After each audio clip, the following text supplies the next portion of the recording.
सुख झाले व साजने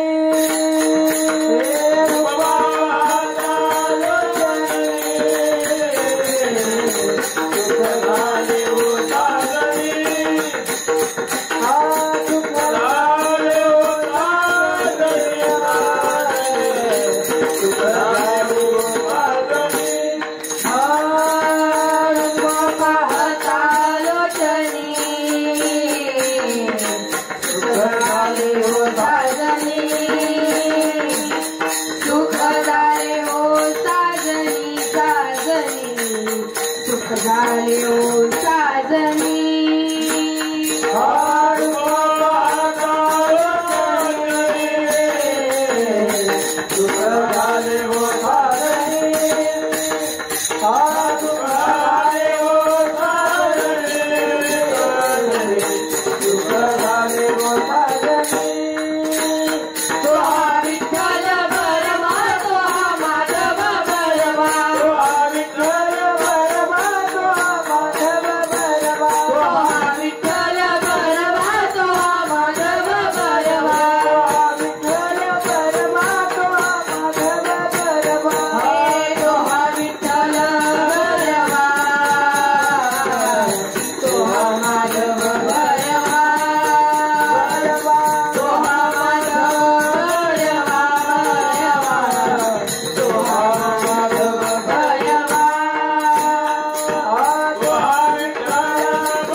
विठ्ठली आवडी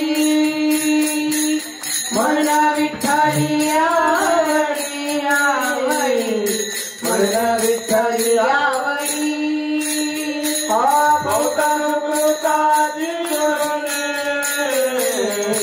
मला विठ्ठली आवडी मला विठ्ठली आवडी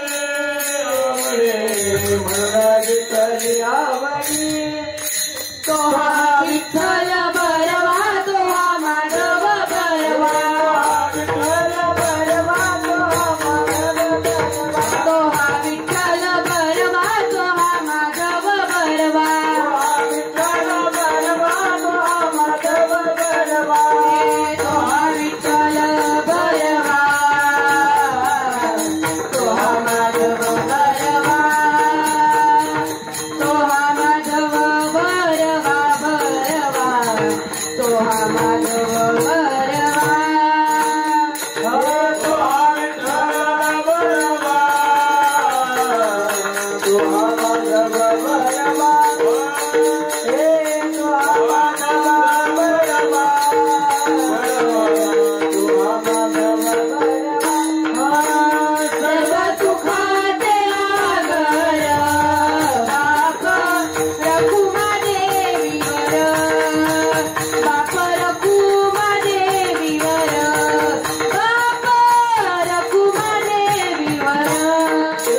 नाचताती सोहमेळी वशिष्ठ सुख गोंधळे नाचताती सोहमेळी वशिष्ठ सुख गोंधळी नाचताती सोहमेळी वशिष्ठ सुख गोंधळे नाचताती सोहमेळी द्वैत भाव विसरुनी बळी आम्ही खेळते तुझे गोंधळी आम्ही खेळते तुझे गोंधळी गोंधळे ओ जगदंबे गोंधळे ओ जगदंबे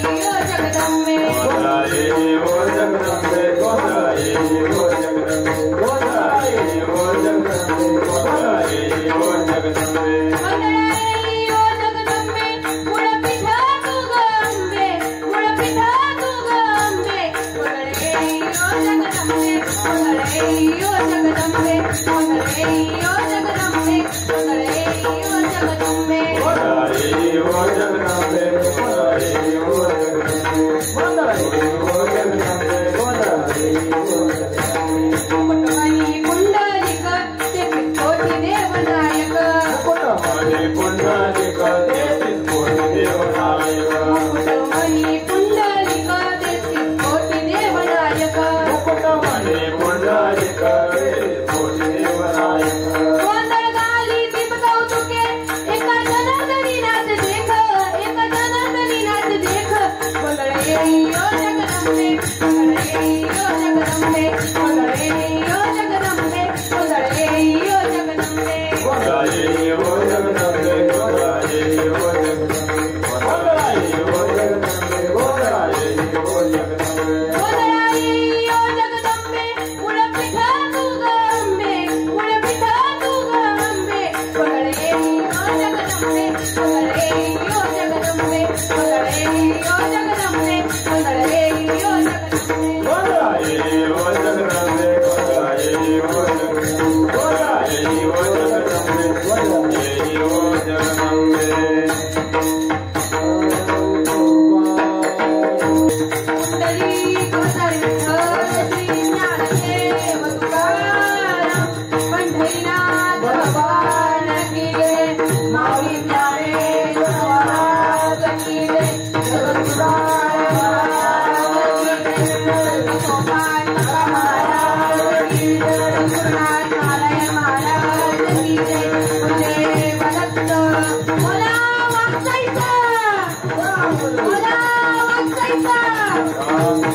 ओ जगदंबे गोंधळे ओ जगदंबे गोंधळे ओ जगदंबे अनादि अंबिका भगवती बोध परडी घेऊनी हाती पोत ज्ञानाचा पाजळती उदो उदो भक्त नाचती गोंधळ यो जगदंबे गोंधळ यो जगदंबे मुळ पीठ तू ग अंबे गोंधळ यो जगदंबे मूळ पीठ तू ग अंबे व्यास वशिष्ठ शुक गोंधळी नाचताती सोहमेळी द्वैत भाव विसरुनी बळी आंबे खेळती तुझे गोंधळी गोंधळ यो जगदंबे गोंधळ यो जगदंबे मूळ पीठ तू ग अंबे गोंधळ यो जगदंबे मूळ पीठ तू ग अंबे मुकुटमणी पुंडलिक 33 कोटी देवनायक गोंधळ घालिती सकौतुके एका जनार्दनी नाचे देख गोंधळ यो जगदंबे गोंधळ यो जगदंबे मूळ पीठ तू ग अंबे गोंधळ यो जगदंबे मूळ पीठ तू ग अंबे विठ्ठल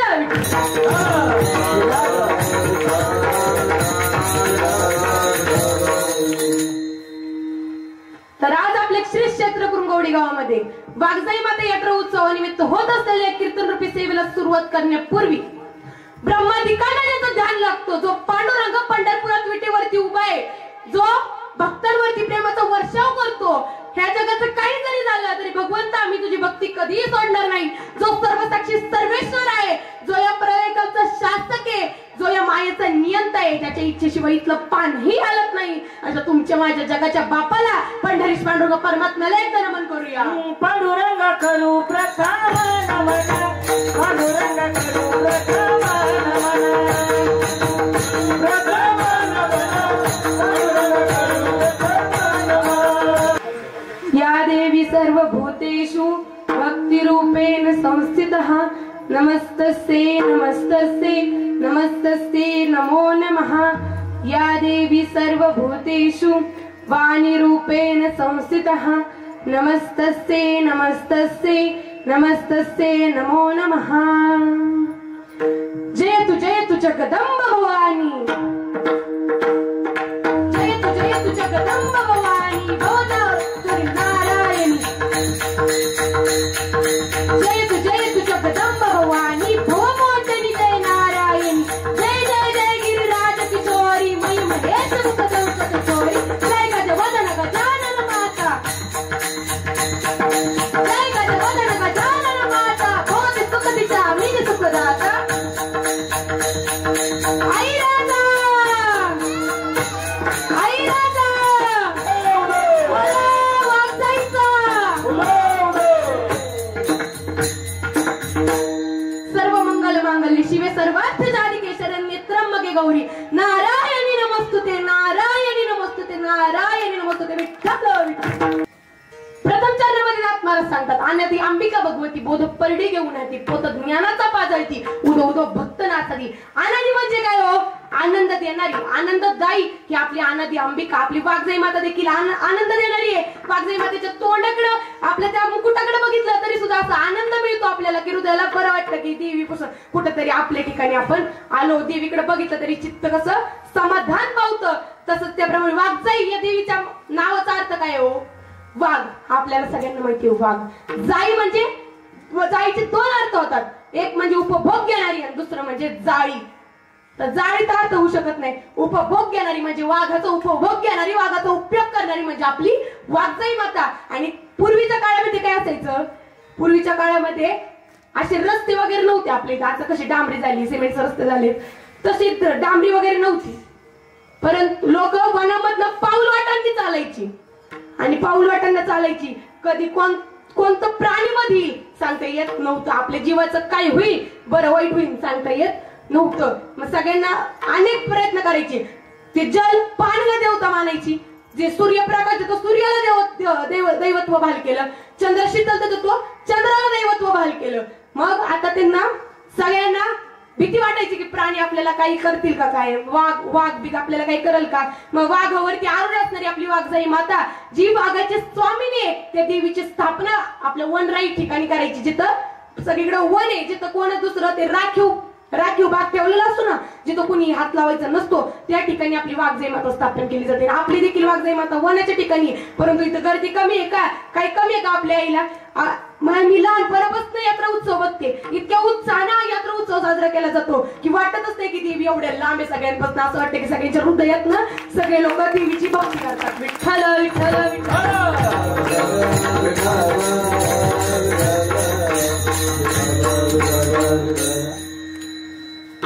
राक्षस साम्राज्यामध्ये एक रंभ नावाचा राक्षस होता.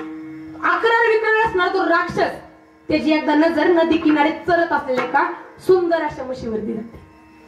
ती सुंदर अशी म्हैस बघितल्यानंतर त्याला त्याच्यावरती मोह होता आणि तो स्वतःला रेड्याच्या रूपामध्ये बदलून घेतो. तर तुम्ही म्हणताल महाराज, म्हैस कुठं सुंदर असते का आणि म्हशीवर कुठं मोह होतो का माणसाला? अहो, पण माणसाला कधी कशाचा कुठं आणि कसा मोह होईल सांगता येत नाही. त्या रंभ नावाच्या राक्षसाला त्या म्हशीचा मोह झाला आणि त्या दोघांच्या मिलनामधलं एक राक्षस जन्माला आला. एक बीज जन्माला आलं आणि ते बीज असं वेगळ्या पद्धतीत होतं की अर्धी म्हैस आणि अर्ध राक्षस. आणि म्हणूनच त्याचं नाव महिष. महिष म्हणजे महिष आणि असुर म्हणजे राक्षस, म्हणून त्याचं नाव महिषासुर टाकण्यात आलं. आणि तो महिषासुर त्याला अमर व्हायचं होतं. म्हणून त्यांनी ब्रह्मदेवाची तपस्या केली. आता अनेक वर्षानंतर ब्रह्मदेव त्याला प्रसन्न झाले. प्रसन्न झाल्यानंतर ब्रह्मदेव त्याच्या पुढे येऊन उभे राहिले. ब्रह्मदेव म्हणाले तुला काय पाहिजे वरदान माग. तो राक्षस म्हणतो मला अमर व्हायचंय. तो राक्षस म्हणतो मला अमर व्हायचंय. तेव्हा ब्रह्मदेव त्याला म्हणतात इथं जे जन्माला आले ते मरणारच. जेव्हा यक्षदेवांनी युधिष्ठिराला प्रश्न विचारला होता जगण्याचं अंतिम सत्य काय, तेव्हा युधिष्ठिर दादांनी देखील हेच उत्तर दिलं होतं की जगण्याचं अंतिम सत्य हे मरणच आहे. आणि ब्रह्मदेव देखील त्याला तेच उत्तर देतात की जे जन्माला आले ते मरणारच आहे. त्यामुळं तो राक्षस म्हणतो, मग राक्षसाचं दुसरं वरदान मग तो म्हणतो की मी कुठल्याही देवाच्या हातून कुठल्याही मनुष्याच्या हातून मला मरण यायला नको, असं मला वरदान द्या. मला फक्त एखाद्या स्त्रीच्याच हातनं मरण येईल, स्त्रीच्याच हातनं मरण येईल. त्यांनी तिथं स्त्रीला कमी लेखलं. त्याला वाटलं की एखादी स्त्री माझ्यासारख्या राक्षसाला काय मारू शकते. आत्ताची लोक सुद्धा कॉलर उडवत चालतात, अशी चालतात की मी कधी मारणारच नाही, अशी बोलतात की मी कधी मारणारच नाही. अहो पण जे जन्माला आले ना ते मरणारच आहे. मग त्या ब्रह्मदेवांना कुठंतरी तो वरदान ते योग्य वाटतं, ते वरदान ब्रह्मदेव त्या राक्षसाला देतात. ते वरदान दिल्यानंतर त्या राक्षसाचा अहंकार असा वाढतो, असा अहंकार वाढतो. आता तो सगळ्या पृथ्वीवरती त्यांनी थैमान माजवलं होतं. लोकांना त्रास देणं हे सगळे त्याचे अत्याचार चालू झाले. आता सगळ्या लोकांना त्यांनी त्रास द्यायला सुरुवात केलं. पण नामदेवराय देखील म्हणतात अहंकाराचा वारा न लागो राजसा माझ्या विष्णुदासा भाविकासी. नामदेवराय म्हणतात अहंकाराचा वारा न लागो राजसा. पहिल्यांदा राजसा म्हणतात म्हणजे कुठल्याही राजाला अहंकाराचा वारा लागायला नको. आणि पुढे जाऊन असं देखील म्हणतात माझी विष्णुदासा भाविकासी म्हणजे भगवंताच्या दासाला देखील अहंकार यायला नको. अनेक कीर्तनकारांना अहंकार देखील असतो. मग नामदेवराय त्याच्यामधनं सांगतात माझी विष्णुदासा भाविकासी, माझ्या विष्णूच्या दासाला देखील अहंकार यायला नको. आणि तो अहंकार नेमका त्या महिषासुराला आला. आणि तो अहंकाराने तो एवढा भरला होता की तो अख्ख्या पृथ्वीवरती थैमान घातलं होतं. पृथ्वीचं सोडत आता त्यांनी देवतांना देखील सोडलं नाही. स्वर्ग लोकांची राजधानी असणारी अमरावती, त्या अमरावती देखील त्यांनी तिथं देखील आक्रमण केलं. तिथला इंद्र आता ब्रह्मा विष्णू महेशांकडे जातो. ब्रह्मा विष्णू महेशांना हात जोडतो, म्हणतो आता तुम्ही काहीतरी करा. तो राक्षस इतका अक्रारी विकार आहे, आता एवढा तो आपल्याला त्रास देतोय की तो आता त्यांनी आता दैवतांना देखील सोडलं नाही. तेव्हा आता आपल्यावरती देखील आक्रमण करतोय. मग ब्रह्मा विष्णू महेश म्हणतात तेवढे ब्रह्मदेव वरदानाची आठवण करून देतात. म्हणतात मी असं वरदान त्यांना दिलंय. आणि वरदानाची आठवण करून दिल्यानंतर मग ब्रह्मा विष्णू महेश म्हणतात की आता एखादी तरी स्त्री अशी पाहिजे की जी त्या राक्षसाला मारेल. पण ब्रह्मदेव म्हणतात या त्रिभुवनामध्ये अशी एकही स्त्री नाही जी त्या अक्रार विक्रार असणाऱ्या त्या राक्षसाला मारून टाकेल, त्याला संपेल. अशी एकही स्त्री नाही. मग ब्रह्मा विष्णू महेश आपले सगळे टाकतात एकवट करून एक अशी स्त्री निर्माण करतात. एक असा लख उजेड पडतो. त्या उजेडातली एक स्त्री जन्माला येते. तिचं रूप नदी निर्गुण प्रगटली भवानी, नदी निर्गुण प्रगटली भवानी.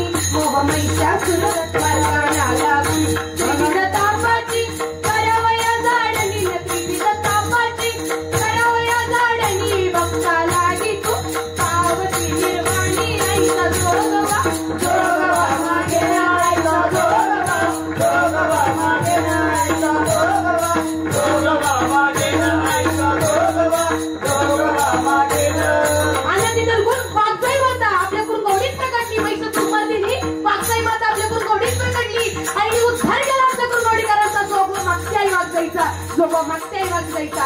ऐसा जोगवा जोगवा मागे ऐसा जोगवा जोगवा मागे ऐसा जोगवा जोगवा मागे ऐसा जोगवा जोगवा मागे. ऐसा तारुणी माळ मी घालीन, ऐसा तारुणी माळ मी घालीन. हाती बोधाचा पेंडा मी घेईन, वेद रगीचा वारीची जाईन. ऐसा जोगवा जोगवा मागे ऐसा जोगवा जोगवा मागे. जोगवा मागे ऐसा जोगवा जोगवा मागे ऐसा जोगवा जोगवा मागे ऐसा जोगवा जोगवा मागे. अशी अनादी निर्गुण महिषासुर मर्दिनी दुर्गा माता तिथं प्रगटली. दुर्गा मातेनी तेव्हा ब्रह्मदेवांनी तिला सुदर्शन चक्र बहाल केलं. ब्रह्मदेवांनी सुदर्शन चक्र बहाल केलं, महादेवांनी त्रिशूल बहाल केला. आणि ब्रह्मदेवांनी तिला शंख दिला, कमंडलू दिलं आणि ते कमंडलू दिल्यानंतर आता एक वाहन देखील दिलं, ते म्हणजे वाघ. आणि त्या वाघावरती आरूढ होऊन ती दुर्गा माता त्या राक्षसाला मारायला निघाली आणि त्या राक्षसाचा तिथं वध केला. त्या राक्षसाचा वध का केला तर त्याला अहंकार आला. आणि आजकालच्या लोकांना अहंकार, छोट्या छोट्या गोष्टीत अहंकार येतो. मी जमीन घेतली, मी 1 एकर घेतली, आलाच अहंकार. माझ्याकडे आता लय जमीन आहे, मी श्रीमंत आहे, मला लोक लय मानतात, आलाच अहंकार. अहंकार आला की सगळं मिटतं. जोपर्यंत आपल्याला अहंकार नसतो तोपर्यंत देव आपल्या सोबत असतो. जेव्हा अहंकार येतो तेव्हा देवच आपल्या विरोधात जातो. संत कसे असतात? संत माणसाच्या मनातला वाईट विचारांना दूर करतात, वाईट विचारांचा संहार करतात. पण देव कसा असतो? भक्ताला के पायापाशी दुर्जनाची संहारी असा देव असतो. म्हणजे भक्ताला आपल्या जवळच ठेवतो परंतु दुर्जनांचा नाश केल्याशिवाय राहत नाही असा तो आपला भगवंत असतो. त्यामुळे कधी आपल्याला जीवनात अहंकार येऊ देऊ नका.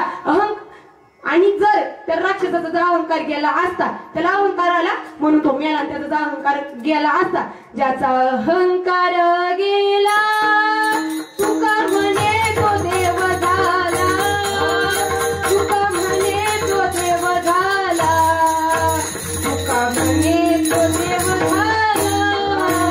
ज्याचा अहंकार गेला तुका म्हणे देव झाला, तुका म्हणे देव झाला, तुका म्हणे देव झाला.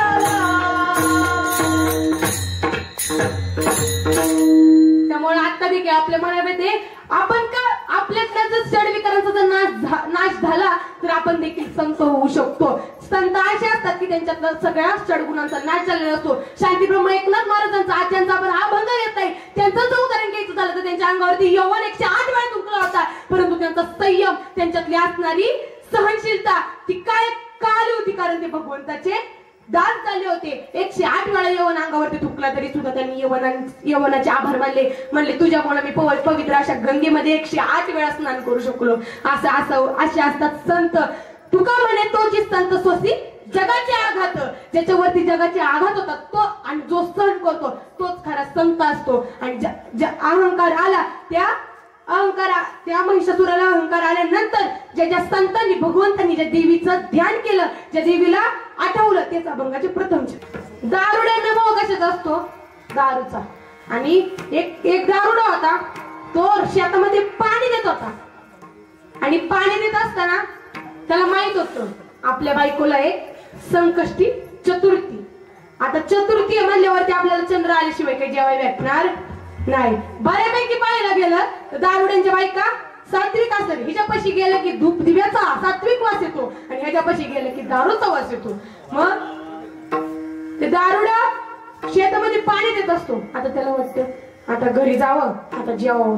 चंद्र अजून काय आला नाही पण घरी जावं. पाणी बघायला जातो विहिरीमध्ये पाणी बघायला जातो आणि त्याला त्याच्यामध्ये चंद्राचं प्रतिबिंब दिसतं. पाणी नंतर त्याला पहिलं चंद्र दिसतो आणि तो म्हणतो चंद्र आता गावचं जवळपास साडे वाट बघतोय, तू विहिरीत पडलाय वय, थांब तुला वरच काढ. इकडं तिकडं ते चंद्राला 2-3 वेळा म्हणतो चंद्रा वर जा, अरे गावातल्या 9 पास सोडायचे, वर जा. चंद्र काय ऐकत नाही, ते प्रतिबिंब असतं. दारुड्याला कोण सांगणार? ते इकडं तिकडं बघतोय. त्याला एक कोपी, त्या कोपीतलं दाव आणतो, ते दाव बांधतो, फिरवतो पाय ह्याच्यावरती पाय देतो कोपऱ्यावरती असं खाली टाकतो. पहिल्यांदा ते पाण्यात काय ती दोरी अडकणार कशात? वर येते. वर आल्यानं होतं चंद्र तू एवढं चलाक आहे का? बघ तुला परत पकडतोच का नाही बघ. परत दोरी फिरवतो खाली टाकतो आणि ती दोरी अडकती कोण्यामध्ये, त्या ह्याच्या कपारीत अडकती. दोरी कपारीत अडकती. त्याला वाटतं आता चंद्र आपल्याला धावला. त्या दोन्ही काय धड्यावरती पाय देतो असं वडतोय चंद्राला. अरे तू एवढं जड आहे का? पण तुला मी वरच पोहोचवणार. वडतोय चंद्र काय वर ना आणि असं वडतो, दंदेशी बाटली माग पडतो आणि पडल्यानंतर त्याची नजर अशी वर होती. चंद्र थोडं लागलं पण तुला वरच पोहोचवलं ना. विठ्ठल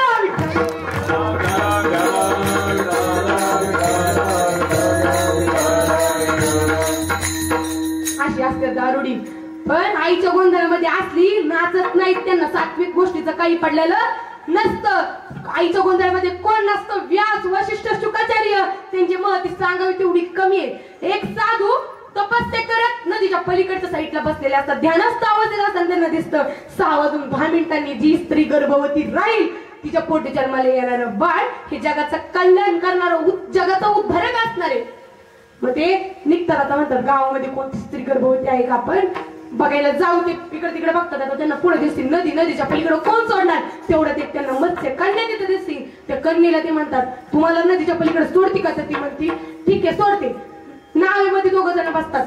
नदीच्या मध्यभागावरती गेल्यानंतर आता त्या साधूंना कळतं आता वेळ संपत चाललाय. कसं की आता माझा वेळ संपत चाललाय, संपलाय. पण तुम्ही ऐकाय, तुम्ही माझी माणसं आहेत. मी 4 वाजेपर्यंत पाठ चालू ठेवलं तरी सगळ्यांनी ऐकायला थांबायचं.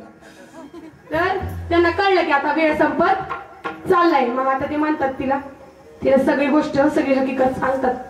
म्हणतात की जी स्त्री आता गर्भवती राहील तिच्या पोटी जन्माला येणारं बाळ हे जगाचं उद्धारक, जगाचा कल्याण करणार असणार आहे. तर मग तिला म्हणतात, तिला विनंती करतात की तू माझ्याबरोबर सांसारिक व्यवहार करशील का? ती सगळी विनंती केल्यानंतर ती म्हणते अहो तुम्ही तर असले दिसतं म्हातारी, तुमची दाढी वाढलेली आहे, तुमच्याबरोबर मी असं कसं काय करू शकते? ते साधू आपल्याला योग मायेने युवा बनवतात. आत्ताची जी युवा पिढी आहे त्यांच्यापेक्षा कितीतरी तेजस्वी ते ऋषी दिसायला लागले, ते साधू दिसायला लागले. आणि ते दिसायला लागल्यानंतर ती म्हणती तुमचं तर झालं, तर माझ्या अंगाचा तर अख्खा माशाचा वास येतोय. ती कोण होती? मत्स्यकन्या होती. त्या मत्स्यकन्याच्या अंगाचा वास येत असतो. वास येतोय म्हणलं होतं तर ते साधू आपल्या योग मायेच्या बळावरती तिला योजनगंधा बनवतो. योजनगंधा म्हणजे काय? तर 2 मैलापर्यंत जरी ती लांब असली तरी तिचा सुगंध मला इथपर्यंत येतो. अशी ती योजनगंधा म्हणजे तिचा एकदम सुगंधित अशी तिला बनवतात. ते मग तिसरी अट अशी असते की मी इथं कस काय, मग तिथं ते सगळीकडं दुःख पसरवतात. दुःख पसरवल्यानंतर दोघांच्या सांसारिक व्यवहारातनं जे मूल जन्माला येतं ते म्हणजे वेदव्यास महर्षी. आणि ते वेदव्यास महर्षी नंतर हिमालयात गेल्यानंतर त्यांनी 4 वेद, 18 पुराण, 64 ग्रंथ लिहिले. आणि त्याच वेदव्यास महर्षींच्या नावावरून आज आपण गुरुपौर्णिमा साजरी करतो. अशी ती वेदव्यास महर्षी. आणि ते वेदव्यास महर्षी की जे त्यांनी एवढे ग्रंथ लिहिले, एवढं सगळं लिहिले, ते आपल्या आईच्या गोंधळामध्ये नाचतात. वशिष्ठ मुनी जे साक्षात प्रभू श्रीरामांचे गुरु असणारे वशिष्ठ मुनी ते देखील आपल्या आईच्या गोंधळामध्ये नाचतात. ते वशिष्ठ मुनी साधे नव्हते बरं का, ते ब्रह्मरूप होते. त्यांना सगळं ज्ञान होते, त्रिकाल ज्ञानी होते. आणि ते त्रिकाल ज्ञानी असणारे वशिष्ठ मुनी त्यांच्या तिथं एकदा त्यांचा एक आश्रम होता. त्याच्या तिथून एक राजन प्रवास करत असतो. त्यांना तहान लागते त्यांच्या सैनिकांना, म्हणून त्यांचे सैनिक पाणी न्यायला म्हणून त्या आश्रमामध्ये जातात. ते पाणी न्यायला आश्रमामध्ये गेल्यानंतर त्या साधूंना म्हणतात आम्हाला पाणी द्या. मग ते वशिष्ठ मुनी म्हणतात पाणीच नाही, आम्ही तुम्हाला जेवण सुद्धा देतो, तुम्ही तुमचं सगळं सैनिक बोलवून घ्या. त्यांचे 40,000 त्यांचं जे सैनिक असेल ते सगळे तिथे येतात, सगळ्यांना जेवाय घालतात. परंतु तो राजा असतो, जो त्यांचा राजा असतो, त्याच्या कशाखाली काही घास उतरत नव्हता. ह्यांनी एवढं वनामध्ये राहतं, त्यांनी एवढं 40,000 सैन्यांचं जेवण कसं बनवलं? आता इथं आपल्या इथं पण अन्नदान चाललंय.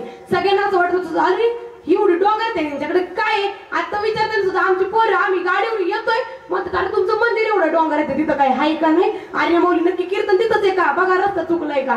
पण इथं आल्यानंतर ते म्हणले कसलं भारी मंदिर आहे, कसलं छान अन्नदान आहे. म्हणजे कुणालाही आपण कमी समजायचं नसतं. तर तिथं त्यांना ते राजाच्या कशाच्या खाली घास उतरत नव्हता. तो म्हणत होता अरे यांनी एवढं वनामध्ये राहतात, त्यांनी जेवण बनवलं कसं काय? मग त्यांनी शेवटी न राव होता त्यांनी त्या वशिष्ठ मुलींना विचारलं की तुम्ही जेवण बनवलं कसं? जेवण बनवलं कसं म्हणल्यावरती त्या वशिष्ठ मुनींना त्यांच्या योग साधनेनं त्यांना ते जी सामग्री लागते यज्ञाला, पहिल्या काळामध्ये यज्ञ करून देवाला प्राप्त केलं जायचं. ते यज्ञ कायम त्या वशिष्ठ मुनींचं चालू असायचं. ते यज्ञाला जे साहित्य लागतं ते आणण्यासाठी त्यांना खूप त्रास व्हायचा. आणि त्यांच्या भक्तीमुळं देवाने त्यांना एक गाय दिली होती. त्या गायीचं नाव म्हणजे गौतमी गाय. आणि त्या गौतमी गायीच्या पुढं आपण जी इच्छा मागल ती इच्छा पूर्ण होते. जसं की कल्पतरूच्या झाडाखाली बसल्यानंतर आपली प्रत्येक इच्छा पूर्ण होती, त्याप्रमाणे त्या गायीला मागितल्यानंतर आपली प्रत्येक इच्छा आपल्याला जे पाहिजे ती गायी त्या वशिष्ठ मुनींना पुरवायची. आणि तिच्याच मार्फत त्यांनी ते 40,000 सैन्यांना जेवण दिलेलं असतं. आणि मग त्याचं वशिष्ठ मुनी साधे असतात. ते त्या विश्वामित्राला सांगतात, त्या राजाला सांगतात की ही अशी माझ्याकडे गाय आहे, गौतमी गायी आहे, तिला जे मागल ती मला ती देते. तर राजाला त्या गायीवर मोह होतो. तो आता त्या गायीला घेऊन जातो. म्हणतो आता मला ती गाय पाहिजे, तुम्हाला जे पाहिजे ते मी पुरवतो, पण ही गाय मला द्या. तर ही गाय मला द्या. तो गायीला नेतोय, त्या गायीच्या डोळ्यातून देखील गळगळ अश्रू येतात. ती वशिष्ठ मुनीकडे बघती. वशिष्ठ मुनी म्हणतात मी कुठं तुला जा म्हणलोय, तू त्यांचा प्रतिकार कर, तू त्यांचा प्रतिकार कर. मग ती गाई तिच्या पोटात अनेक असे सैनिक बाहेर येतात आणि तिला विश्वामित्रांच्या सैनिकांना हाणती आणि परत मलमपट्टी सुद्धा करते. हाणायचं, मलमपट्टी करायची ती सैनिक. आणि मग तिथून तो राजा वशिष्ठ मुनींना म्हणतो की ही गाय तुम्हाला मिळाली कशी. आता तो हारला, ती गाय काही जात नव्हती. तो म्हणतो ही गाय तुम्हाला मिळाली कशी.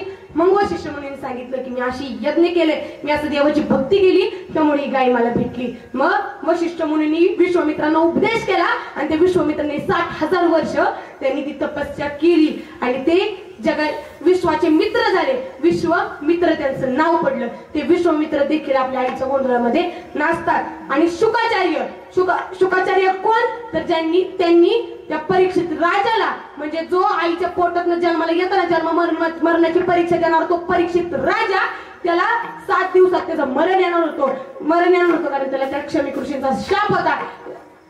त्यांचा शाप होता आणि शाप असल्या कारणाने त्याला 7 दिवसामध्ये मरण येणार होतं. आणि मरण येणार म्हणून त्याला आता मोक्ष पाहिजे होता आणि 7 दिवसात मोक्ष प्राप्त करून देणारे म्हणजे ते शुकाचार्य. आणि एवढे मोठे मोठे सगळे साधू संत आपल्या आईच्या गोंधळामध्ये नाचतात. देवांचं दानवांचं एक युद्ध चाललेलं असतं, त्याच्यामध्ये देव आता हारायला लागतात.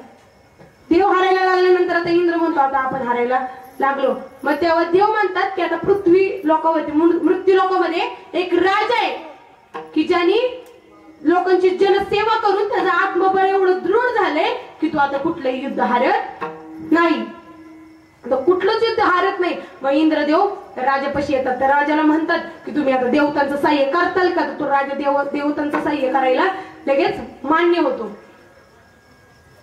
तो राजा आता दानवांबरोबर युद्ध करतो. 3 दिवस त्यांचं युद्ध चालतं. आता राक्षसांचा तो राजा धुवा उडवतो. ती राक्षस पळून जातात. राक्षस पळून गेल्यानंतर सगळे देव सगळी खुश होतात. खुश झाल्यानंतर देव त्या राजाला विचारतात आता तुला काय पाहिजे. तो राजा काय म्हणतो की आता मला माझ्या घरी नेऊन सोडा, म्हणजे मला मृत्यू लोकांमध्ये नेऊन सोडा. मृत्यू लोकांमध्ये नेऊन सोडा म्हणल्यानंतर देव म्हणतात अरे मृत्यू लोकांमध्ये तुला का जायचं. तो राजा म्हणतो का जायचंय म्हणजे माझं घर आहे मृत्यू लोकांमध्ये, माझी पत्नी आहे, माझी पोरं आहेत, माझी सगळी मृत्यू लोकांमध्ये आहेत. तो देव त्या राजाला म्हणतात तू यारा झाला का. इथं 3 दिवस तुझं युद्ध झालंय, आता तुझ्या खाली कोणी राहिलेलं नाही. तो म्हणतो अरे 3 दिवस. मग तो राजा म्हणतो अहो 3 दिवस, स्वर्गातले 3 दिवस म्हणजे पृथ्वीवरचे तुझ्या 300 पिढ्या उलटून सुद्धा गेल्या. त्याच्या 300 पिढ्या उलटून गेल्या. मग तो राजा जरा नाराज होतो. नाराज झाल्यानंतर तो देव म्हणतात आता तुम्ही काहीतरी मागा नाही तर आमचा अपमान होईल. मग तो राजा म्हणतो की मला तुम्ही आता मी युद्ध करून खूप थकलोय, आता मला तुम्ही आराम द्या. आराम द्या म्हणल्यानंतर मग देव त्याला वरदान देतात की तू जेव्हा आरामात असशील, जेव्हा तू निद्रावस्थेत असशील, तेव्हा जो तुझ्या निद्रेमध्ये अडथळा आणल त्याच्यावरती तुझी नजर पडतात तो भस्म होऊन जाईल. आणि तो राजा आता मृत्यू लोकांमध्ये पृथ्वीमध्ये येऊन गुहेमध्ये झोपतो, निद्रस्थ अवस्थेत असतो. सतयुगामध्ये झोपलेला तो राजा आता द्वापार युग येतो. ते आता युग गेला, द्वापार युग येतं. आपलं नटखट भगवान श्रीकृष्ण जन्माला येतात. भगवान श्रीकृष्ण जन्माला आल्यानंतर भगवान श्रीकृष्ण कंसाचा वध करतात आणि कंसाचा सासरा तो म्हणजे जरासंध. आणि तो जरासंध म्हणतो आता ज्याने कुणी माझ्या जावयाचा मृत्यू केलाय, ज्याने कुणी माझ्या जावयाला मारले त्याला मी सोडणार नाही. ज्याला जेव्हा कळतं की भगवान श्रीकृष्णाने त्याला मारले तो सगळे दुष्ट राजा जमा करायचा आणि आपल्या भगवान श्रीकृष्णांवरती आक्रमण करायचं. असं 8 वेळा त्यांनी केलं. भगवान श्रीकृष्णांनी वाईट राजांना मारायचे आणि त्या जरासंधाला सोडून द्यायचे. ते बलराम दादा म्हणले कृष्णा तू सगळ्या वाईटांना मारतो आणि ते मेन मोरख्याला सोडून देतो. मग तेव्हा श्रीकृष्ण म्हणतात की आपण सगळीकडे जर वाईट राजे शोधायला जाण्यापेक्षा सगळी चालून गिराईक आपल्या दारात येते ना, मग त्यांना मारायचं, मोरक्या सोडून द्यायचं, म्हणजे पुढच्या वेळेस परत अजून वाईट राजे आपल्यामध्ये येतील. पण एकदा जसं आंधळ्याच्या टाळीत कावळा सापडावा त्याप्रमाणे कालयवन नावाचा राजा त्या जरासंधाच्या टोळीमध्ये येतो. आणि आल्यानंतर ते कालयवन ज्याला असं वरदान असतं की तो कुठल्याही देवतांच्या कुठल्याच शस्त्राने मारणार नाही. तो भगवान श्रीकृष्णांना माहिती असतं की तो आता आपल्या शस्त्राने मरू शकत नाही. बलराम दादा श्रीकृष्णांना म्हणतात, अरे कृष्णा तू तरी त्याला मार, नाही तर माझ्या एका गदातच मी त्याला गार करतो. पण भगवान श्रीकृष्ण म्हणतात की तो मरू शकत नाही. भगवान श्रीकृष्णांना आता एक आयडिया सुचती. भगवान श्रीकृष्ण त्याला म्हणतात, चल आपण त्या पुढच्या टेकडीवर जाऊन युद्ध करू. भगवान श्रीकृष्ण माग पुढं, तो काल येऊन माग. श्रीकृष्ण पुढं, काल येऊन माग. असं पळत पळत जातात. टेकडी पुढं उलटून जाते तरी ती पुढं पुढं पळते. मग तिथं तो काल येऊन भगवान श्रीकृष्ण म्हणतो, पळ कुठे रणछोड. तिथं आपल्या श्रीकृष्णांना नाव पडतं रणछोड दास. आणि आपले भगवान श्रीकृष्ण तिथून पळत जातात आणि त्या गुहेमध्ये जातात, ज्या गुहेमध्ये सतयुगातला तो राजा झोपलेला असतो, निद्रस्थ अवस्थेत असतो. त्या गुहेमध्ये गेल्यानंतर भगवान श्रीकृष्ण आपल्या कमरेचा पितांबर सोडतात आणि त्या राजाच्या अंगावरती टाकतात. राजाच्या अंगावर टाकल्यानंतर तिकडून तो कालयवनात म्हणजे तो कालयवनाला वाटतं, अरे तो कृष्ण इथं झोपलाय वाटतं. तो काय करतो, 3 लाथा त्या राजाला मारतो आणि तो राजा आता त्याची निद्रा भंग पावते. त्याच्या निद्रेमध्ये अडथळा येतो आणि तो उठल्यानंतर त्याची नजर जशी त्या कालयवनावरती पडती तिथंच तो भस्म होऊन जातो. आणि मग आपले नटखट कृष्णा लपलेले बाहेर येतात. बाहेर आल्यानंतर त्या राजाला म्हणतात, तुम्ही त्या राजाचं नाव म्हणजे मुचुकुंद राजा. आणि त्या राजाला भगवान श्रीकृष्ण म्हणतात की तुम्ही पहिलं सुद्धा देवांचं सहाय्य केलं होतं, तुम्ही पहिली सुद्धा देवाला मदत केली होती ना, आता सुद्धा तुम्ही देवतांना सहाय्य केले, त्यामुळे तुम्हाला काय पाहिजे तुम्ही सांगा. तेव्हा तो राजा म्हणतो की आता मला एकच द्या की जेव्हा किंवा भगवंताचा जय घोष चालेल तिथं माझं नाव येऊ द्या. पण आपला भगवान श्री कृष्ण आपला देव एवढा उदार मानायचा आहे की आता सुद्धा आपण त्या राजाचं नाव, आपण देवाचा जय घोष करण्याच्या अगोदर घेतो. आपण पंढरपुरात पाया पडायला गेल्यानंतर आपण सगळ्यात पहिलं ज्याचं दर्शन घेतो तो म्हणजे भक्त पुंडलिक. आणि तोच तो म्हणजे गेल्या जन्माचा मुचुकुंद राजा. म्हणजे आपला देव एवढे उदार आहेत आणि तोच मुचुकुंद राजा ज्याने देवतांचं सहाय्य केलं, तो आपल्या आईच्या गोंधळामध्ये कौतुकाने सगळी जण नाचतात. नाथ महाराज ज्यांनी आपल्या गुरूंना पूर्णपणे समर्पित केलं, त्यांचे गुरु म्हणजे जनार्दन स्वामी, ते सगळेजण आईच्या गोंधळामध्ये कौतुकाने नाचतात. हे अभंगाचे अंतिम चरण. काही लोक म्हणतात की कीर्तन चालू असताना आपण शिवाजी महाराजांचं नाव का घ्यायचं, परंतु ज्या राजामुळे आता देवळातले देव आणि आपल्या महिलांच्या कपाळावरचं कुंकू ज्या राजामुळे सुरक्षित आहे, त्या राजाचं जर कीर्तनामध्ये सांगितलं नाही तर कीर्तन करण्याला काही अधिकार नाही. कीर्तन करण्याचा अर्थच उरत नाही. मला सगळ्यांचं आता इथं बसतात, कुणाचं कुलदैवत माहित नाही, कुणाची कुलस्वामी माहित नाही, कुणाचं आराध्य माहित नाही, परंतु मला तुमच्या सगळ्यांची 2 प्रेरणापीठ मात्र माहिती. सगळ्यांनी कान देऊन ऐका. आपली 2 प्रेरणापीठ. पहिलं प्रेरणापीठ मराठ्यांचं की पहिलं प्रेरणापीठ म्हणजे रायगडावरचं श्रीमान शिवरायांची समाधी, त्या समाधी. आणि दुसरं प्रेरणापीठ म्हणजे वडबुद्रुक इथे असणारे धर्मवीर संभाजीराजांची समाधी. आणि त्या दोन्ही आपल्या प्रेरणास्थानांच्या वरती जर आपण नतमक जीवनात आलो आणि तिचं प्रेरणास्थान आपण जर पाहिलं नाही तरी जीवन जगण्याला अर्थ नाही. जेव्हा आपण ते शंभूराजांची जेव्हा ते आठवतो ना, आपल्याला कापल्यानंतर सुद्धा आपल्याला एवढा त्रास होतो, पण जेव्हा आपण ते शंभूराजांचे ते शिवाजी महाराजांचे ते दिवस आठवू ना, तेव्हा आपल्या डोळ्यामध्ये गळगळ पाणी येईल. त्यामुळे एवढं लागलं ते घेऊन बसायचं नाही, एवढं हे झालं घेऊन बसायचं नाही, परंतु हे जगाच्या कल्याणासाठी काहीतरी करायचं. आजकालच्या मुली चुकीच्या वाटेला जातात, परंतु त्यांनी एवढं ध्यानात ठेवायचं की त्या शंभूराजांनी ज्यांना अंतकाळी एवढा त्रास होत होता, परंतु आपला धर्म टिकवण्यासाठी त्यांनी आपल्या धर्म टिकवण्यासाठी एवढ्या वेदना सहन केल्या. प्रत्येक मुलीने ध्यानात ठेवायचं. ऐकणाऱ्या आता मुली नाहीयेत, परंतु या माता माऊली पुरुष मंडळी सगळ्यांनी घरी जाऊन आपल्या मुलांना सांगायचं की आपला जो हिंदू धर्म आहे त्या धर्मावरती आपण ठाम राहायचं, आपण टिकून राहायचं. मुलींना आता अनेक म्हणजे विशिष्ट जातीतले लोक येऊन आपल्या हिंदूंच्या मुलींना त्रास देतात, परंतु तो त्रास आपल्या मुलींनाच का त्रास देतात, तर कारण आपल्या मुली साध्या राहतात एकदम. म्हणजे त्यांना प्रतिकार करता येत नाही, परंतु प्रतिकार करण्याची ताकद प्रत्येक मुलीने आपल्या अंगामध्ये ठेवायची आणि त्या लोकांचा आपल्याला प्रतिकार करता आलाच पाहिजे एवढी ताकद आपल्या मनामध्ये ठेवायची. आणि त्या शिवरायांना संभाजीराजांना स्मरण करून माझ्या सेवेला पूर्ण विराम देते. ज्ञानेश्वर